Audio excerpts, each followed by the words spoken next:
也可以，也可以，也可以。但这中间的关键是什么？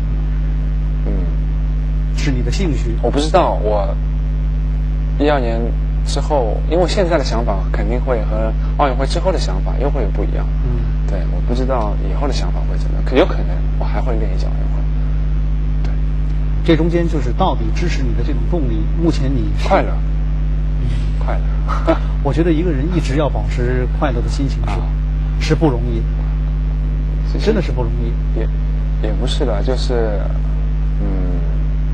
关键你怎么看？其实每一个事物和可能每一件事情，它都有比较好的一面，对。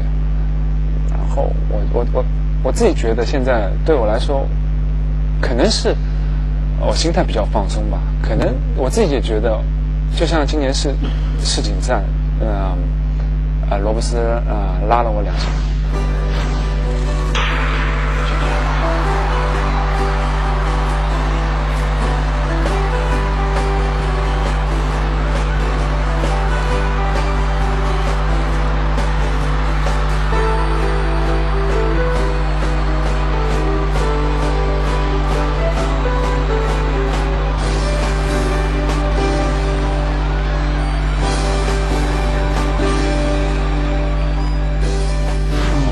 当时下来的时候，我当时镜头有我看了他一眼。当时下来，我当然心里也比较愤怒，对吧？但是比完之后，我就觉得这只是场比赛而已，没什么。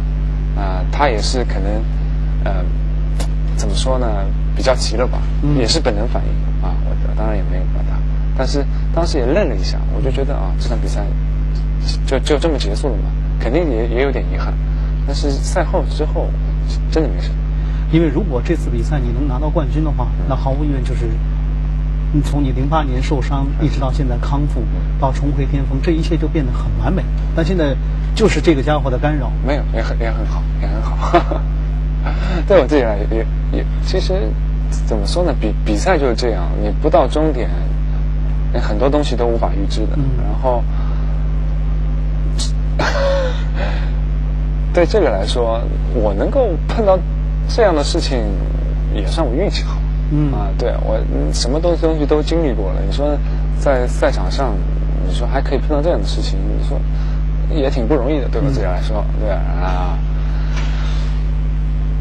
其实也能更好的激励我吧。对然后我觉得可能我是身体素质还不过硬吧，一拉就被他拉下来，然后让我。能够更好的去反思一下，然后今年的冬训明年的训练然后做扎实，明年可能再拉的时候我就扛得住了。这10年我觉得让我从一个男孩变成一个男人，然后让我体会到了很多东西，我觉得，然后。很多东西可能以前从来没想过，从来没发生过的事情，能够发生在我身上，我觉得我很幸运。